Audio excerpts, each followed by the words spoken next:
So welcome, right? Welcome to the Sfas Emes Shir in Kilat Chaveri, and we are in Eretz Yisrael on Parshas Korach. Okay, we're still divided up in different years, but it's important to learn ahead of time. It's important to learn afterwards, so it's always important to learn. Korach is supposed to be the favorite parsha of the Darshanim because just trying to analyze Korach and what went wrong, you find hints in Chazal of so many different pathways, so many things. Someone who was a spiritual giant, who was one of those who carried the Aron Kodesh, right? Someone who knew so much, who had so much. How could it be possible? How could he do what he did? And to understand the phraseology of his argument, what was he trying to get? Right? On one hand, right, we find that he opposed the fact that Aaron was Kohen Gadol.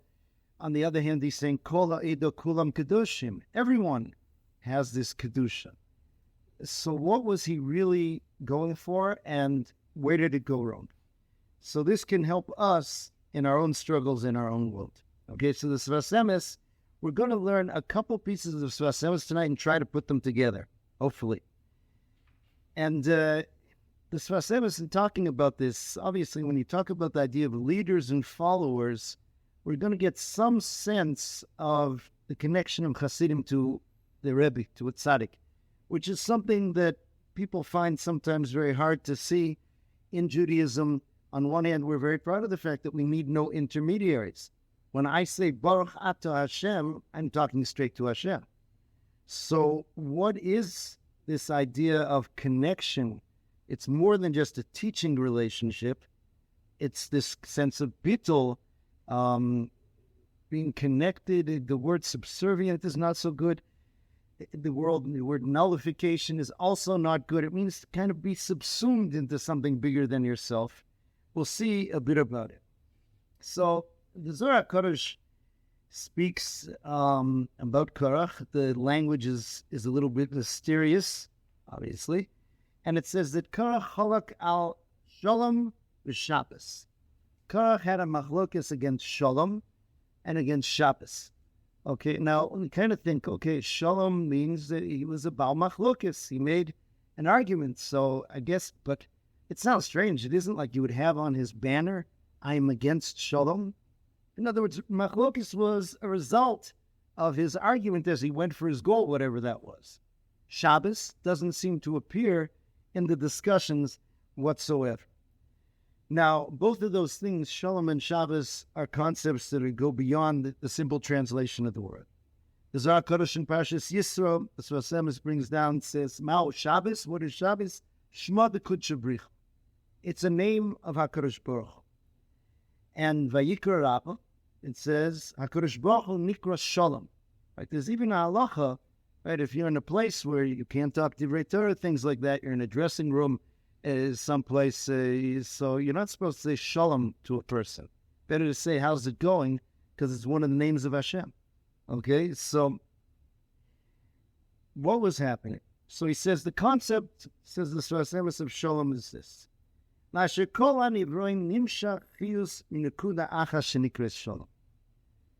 Everything in the world extends from one point. He says that point is called shalom. It's very important to realize the word shalom, the basis of that word is shlemus, is wholeness. Okay? It doesn't just mean nobody's arguing. Sometimes no one's arguing can end up being a very destructive state because, as we know, walking in the yeshiva-based medrash, there's an idea of argument and discussion and conflict that is fruitful and that comes out and it goes. So shalom is the idea of shlemus.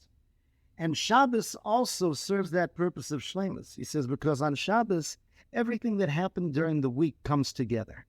All right? Everything is being attached to its source. And this is what's there for anybody here or listening, Davin Zusach Sfard. So instead of saying Bamei Madlikin before Meir Friday night, we say Kegavno and Rosa de Shabbos. Portions from the Zohar about Shabbos. And there it talks about the Savidas Beroza de Echad. Shabbos is about the secret of oneness. He says what this means is that HaKadosh Baruch Hu, it says, can only rest his throne in this world when there's a unity, when things are all connected to their purpose, to their source, to their central point. Okay, if that was confusing, set it to the side a second. It was just setting the scene. Now comes the Kal V'chomer that the Sfas Emes learns from this. He says, if HaKadosh Baruch Hu, the idea of the throne of HaKadosh Baruch Hu is HaKadosh Baruch Hu's presence in the world. If HaKadosh Baruch Hu can only take up his presence in the world when there's a oneness, when things are together, when there's the shleimus, Kal V'chomer lo yosig mikol sheken sheshu echad Yisrael lo yukav l'kayev atzmo b'limbito l'klal Yisrael. No single Jew can get close to Hashem, to Kedusha, unless he has totally made himself part of Klal Yisrael. That means the entire Jewish people, everyone who was, everyone who is, everyone who will be, the more righteous, the less righteous. Everyone, if you're not connected to all of that, so you have no chance to get close. He says, Al Yidei only through that connection with everyone else, you can't get into that source of things. You cannot rise up above the divided existence of this world unless you make yourself one with all of Klal Yisrael. So what was Korach doing? The Chidush Urim, Sfas Emes' grandfather, says like this. He says, Ikar inyan Korach hayushiyeh kol adam bifnei atzlo. Korach wanted every man for himself. Right? Sometimes you hear these expressions. It can be on anything from a baseball team, right, or a shir in the yeshiva or something. Okay, these guys are holding us back. We got to cut the dead wood. Every man for himself. If you've got the ability, you've got the talent, you've got the resources, you move ahead. And with all due respect to the other people, right, you come first. So Korach was saying, Sheyakol Adam bifnei atzmo. But he says, the truth is, he says that Hashem Yisborach rotza shekol Yisrael echad udvekim berabom v'lo sheyakol echad moker lagdusha bifnei atzmo. So let's look at this. HaKadosh Baruch Hu did not want any independent spiritual journeys of people that aren't part of the journey of Am Yisrael. That's not in the plan, right? To come and say to HaKadosh Baruch Hu, okay, I have my life that you gave me. I'm going to rise up in holiness. I'm going to get close to you. What about Klal Yisrael? Yeah, if they can help me on my journey, fine. If not, I'm too busy. No connection. That's you'll get nowhere. Now, here's the first place where we find this mentioning that they are connected to their Rav. Okay, that the Rav is the Mokar L'Kedusha.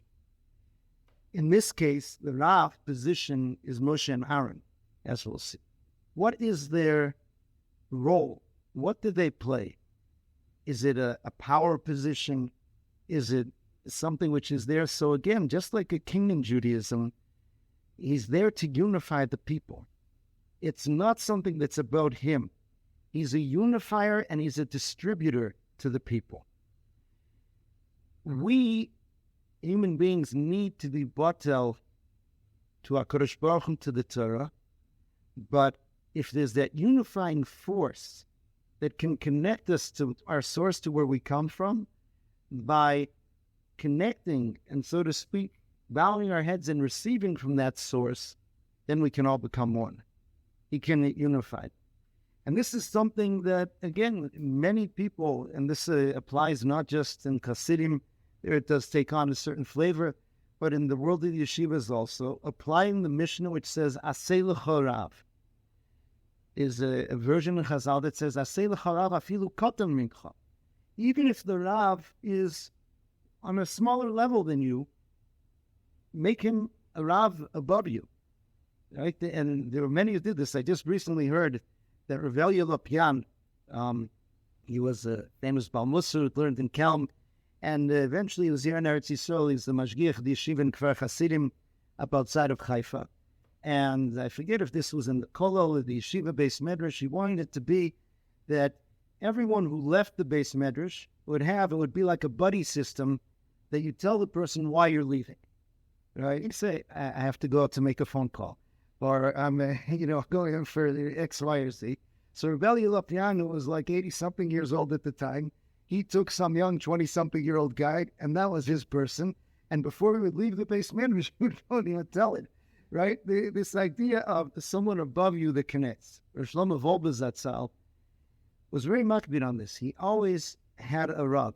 Like his first Rav was the famous Rabbi Yerucham Lubavitz in the Mir Yeshiva. Rav Wolbe came from Germany to the Mir. He didn't come on the standard Eastern European route.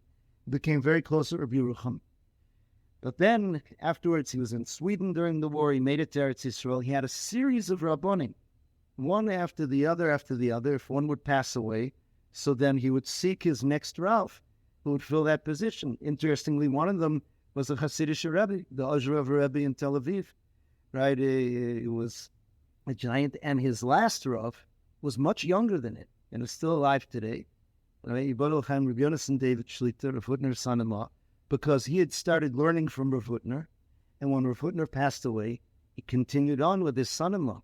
And I saw him coming to the Ma'amarim of Rabbi Yonason David. Rav Wolbe was very elderly then and hard of hearing, and he would sit in front and he would bend his ear to hear every word that Rabbi Yonason would give. So it's an idea that's out there. A person needs this. You need to do this in yourself and for yourself, even in order to be able to connect to HaKadosh Baruch Hu, to understand that I'm part of something bigger and I want to be part of something bigger. And this individual who's there is also, it's not just an individual relationship like a personal trainer in spirituality or a personal coach. He's the connector. He's what they call in the Sifrei Hasidus and Neshama Klolis. He's someone who's always thinking about all of Am Yisrael. And by you connecting to that person, so that connects you as well. Okay, so this is what Korach didn't want.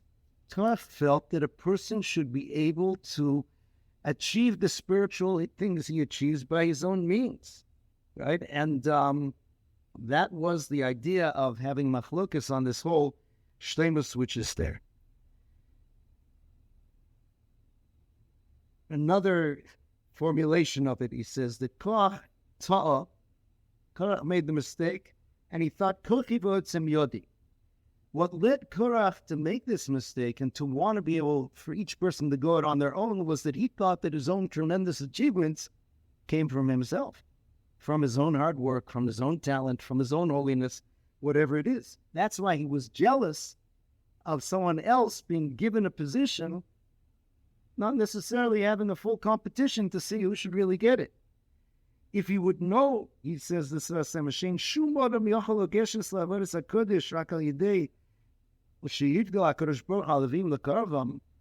none of these things happen without a Kodesh Baruch Hu deciding that that's what the person should get. Korach would not have been a Levi if HaKadosh Baruch Hu didn't decide to do it that way.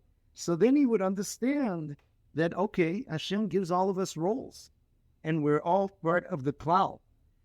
If a person would really try to approach Hashem based on their own spiritual avodah, he says, Lo yeh koch l'shum bria l'geshes l'avodas HaKadosh. No living creature on this world would be able to approach Hashem in this way. Okay, so this is the mistake that was happening. And in reality, there is an idea of individuality. This the Sfas Emes says in another piece, the classic example of machlokas l'shem shamayim, Hillel and Shammai, right? When you have machlokas l'shem shamayim, so there, sofa liskayim, because the different deos, the different opinions and understanding that Am Yisrael have of the Torah enriches us when everyone means it l'shem shamayim. So this concept here of bitul to Klal Yisrael, to a tzaddik who's in a neshama klolis, this doesn't mean that everybody becomes the same. It's you're bringing your differences there and adding to this, and it brings it. But the machlokas, which is shelo l'shem shamayim, that's the machlokas of Korach v'Adoso. Korach and his community. I just want to open the parentheses for a beautiful story that this phrase in the Pirkei Avos, it says, what is the machlokas of shelo l'shem shamayim? It says, Zu machlokas Korach v'Adoso. This is the machlokas of Korach and his community. So years back, there was a machlokas among two groups of Hasidim, and the old Talmud Rebbe of Yochanan Twersky was very bothered by this. It caused him a lot of pain. So he came into the Ger Rebbe at the time, the Leif Simcha, and he told him, this is terrible, what can be done? So Leif Simcha told him, let me explain this Mishnah to you. It says, the Machlokas L'Shem Shemaim is Hillel and Shammai, two sides. Now we see. The Machlokas Shalul L'Shem Shemaim is Korach and his community. It doesn't say Korach and Aaron, Korach and Moshe. He says, what was happening with Korach was within their own community there wasn't unity and peace. And what we saw coming out as an external machlokas is the result of internal machlokas. He said if the people in community A and the people in community B were really had achdus among them and didn't have a machlokas ba'adosam, then something could be done. He said the problem is that the root cause is that there's machlokas even within each of the two groups. So the machlokas of Korach v'Adoso was going to be, right, that every person, right, can do what they want and can be able to get that which they want. So who was Aaron HaKohen? Who is this Yochid, this individual who's kind of the template for that leader of Am Yisrael? Why is it that he was more qualified than Korach? So Moshe Rabbeinu phrased it, right, V'nachnu ma, what are we? That sense of what's called nothingness. Okay, now, what does nothingness mean? We're not supposed to believe that we're a zero, that we're nothing, but we believe that HaKadosh Baruch Hu gives us talents for a reason, gives us opportunities for a reason.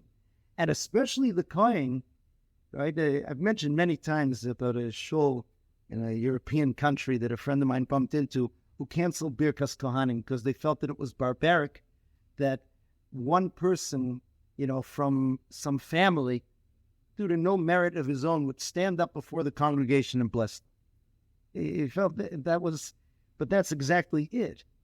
Aaron HaKohen says, HaKadosh Baruch Hu did this, he chose me, put this into me, and what made him qualified to fill that role was the idea of the nothingness, was this idea of the nachnu ma, right, of who are we. There's a Gemara. Sorry, I'll just pick it up over here.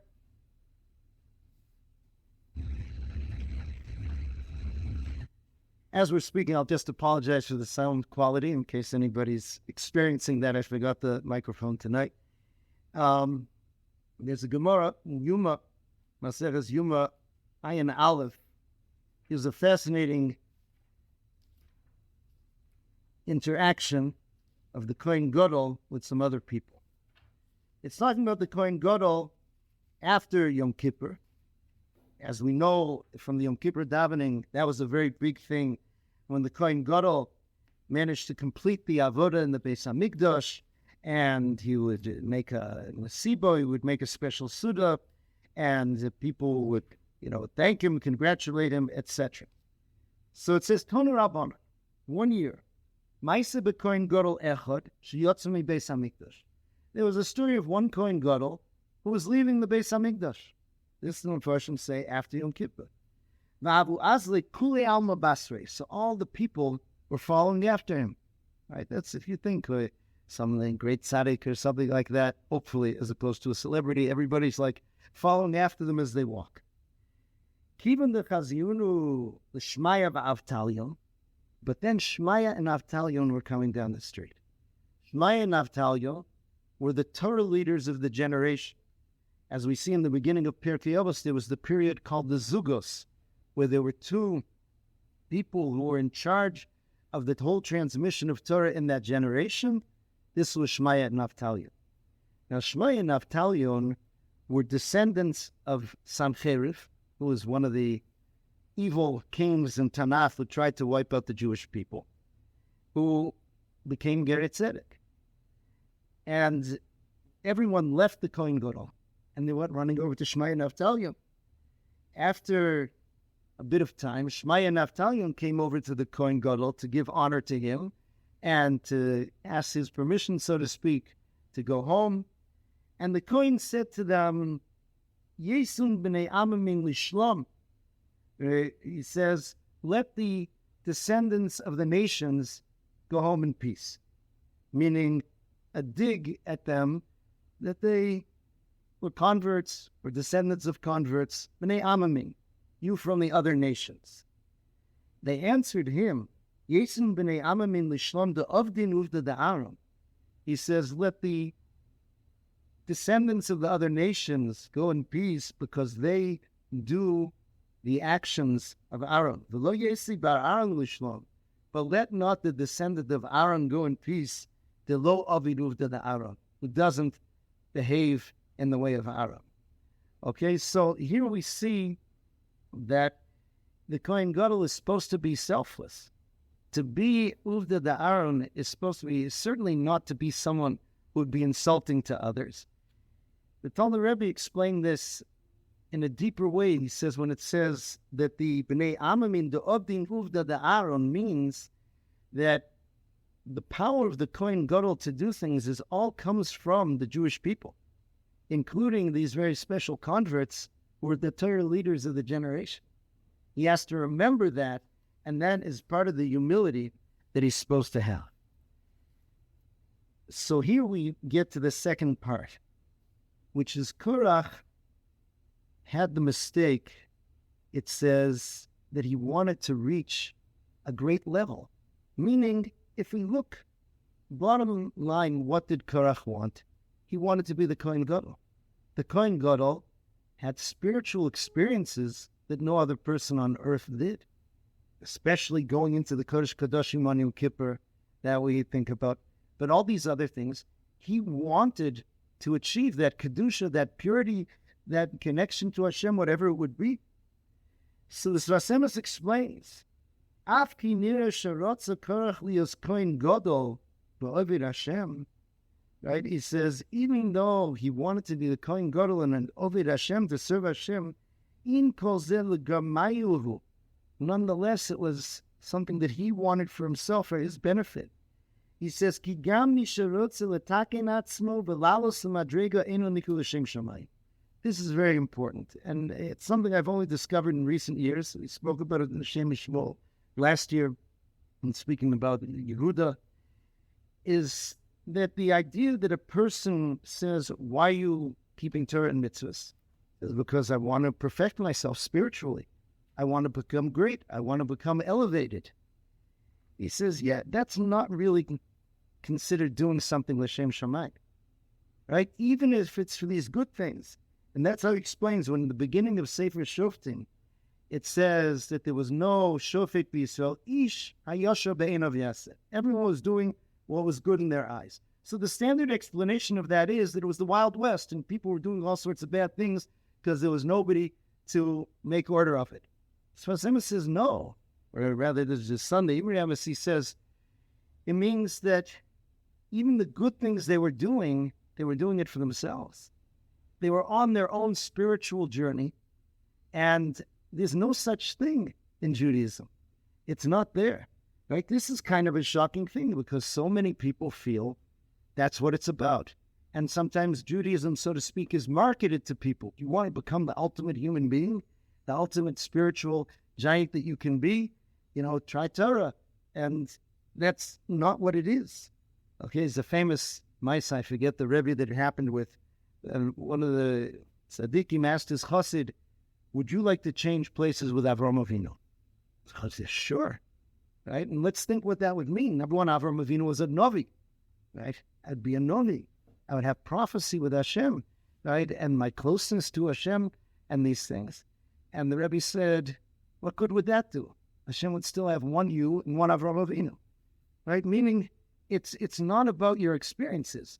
If you could push a button and suddenly have these spiritual experiences, what that Rebbe was saying, what's the net gain for Am Yisrael and Hashem's plans for the world? That's what you should be thinking about. Okay, and therefore, Korach, he says his kavanah was l'shem shamayim, right? This l'shem shamayim is a powerful thing to say. He did want spiritual things, but nonetheless, that idea that I want to become greater, I want to experience this, I want to do more, is something which is negative. is something which certainly is not the best. The Am Yisrael explains, he says, in the Mishnah, it tells us about a person who has Torah knowledge. Al ta'aseh matorah li'izgadel bo. Don't make them a crown to make yourself great, right? And don't make them a kardom lachpor bo. Don't make them a shovel to dig with, right? Or an axe to break things up with. So the standard explanation of that is don't use your Torah knowledge for your benefit, right? Don't get people to give you freebies because you're a Talmud Chacham. Don't, use it for all sorts of other ulterior motives.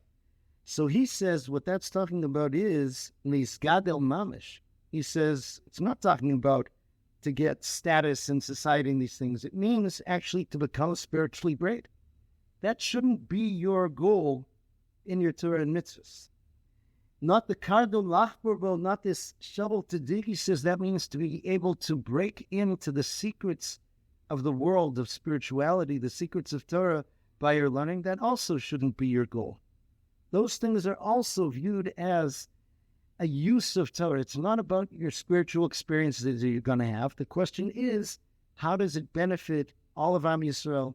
How does it benefit HaKadosh Baruch Hu's plans for the world? And this really goes back to the Mesilas Yesharim.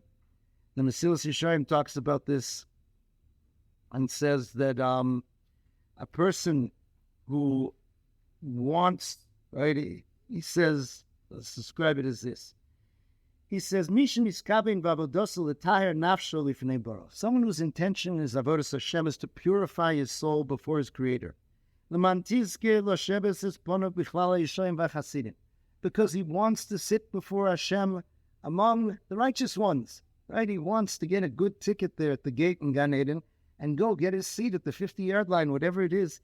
He'll be there. Lassos b'noam Hashem l'vake b'echolo. He's going to be there. His hard work in the world will pay off. L'kabel admul asher b'olam haba.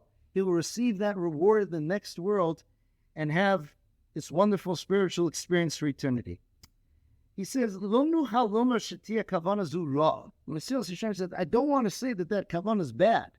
And the halavai that we could use thoughts like that to really motivate ourselves to do what we should. But we also can't say that that's the best. As long as you're thinking about how you're going to benefit from it, that means your Judaism is really for you. It's all about you. That's what you're thinking about in there. He says, the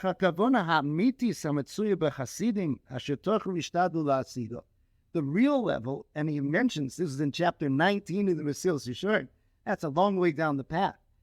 And he says, Hasidim who worked very hard to reach it,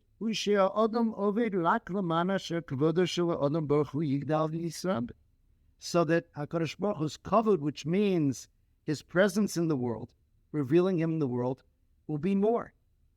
That's what it's about, right? Not about me. He says, this can only come with a person whose avas Hashem, whose love for Hashem becomes very strong, and that's what he wants. But he says, the idea of just kind of doing it for myself, you have to realize something there is missing. Aaron HaKohen, that nothingness that was there, that idea that, again, he was the most chosen human being who did these things, and yet he was the Oyev Shalom, Rodef Shalom, Oyeves Abriusum Karvan Latorah. He loved everyone, and this got down to the nitty-gritty, two people having a fight, and him going and negotiating and making peace. There's a chazal that says that at his funeral, right, it says that Am Yisrael cried greatly when Aaron died. There were hundreds, I forget the number exactly, of boys who were born who were called Aaron as a result of the shalom bayis that he brought between arguing couples. Right? Now, when you see this number, and anybody who's been involved in shalom bayis discussions, like they told the Rebbe, said he was involved in that for a period of time. The Rebbe assigned him to that. He says the absolute minimum would be a meeting with the husband, a meeting with the wife, a meeting with the two of them together. And that's if things really go like magic. Aaron HaKohen, how could he be doing all these things? And you imagine what these arguments are like and what it gets to. He was serving Hashem if he was doing that. He was serving Hashem if he was in the Kodesh Kodashim. whatever you need, Hashem, whatever it has to be, what's there. And this gets down to our educational system also and things like that. Sometimes people adopt things from the world of competitive sports, right? And this idea, you've got to be great. You've got to be the best. One young lady, a student of mine, said that she was told, you want to marry a guy who wants to be the next Gadol Hador.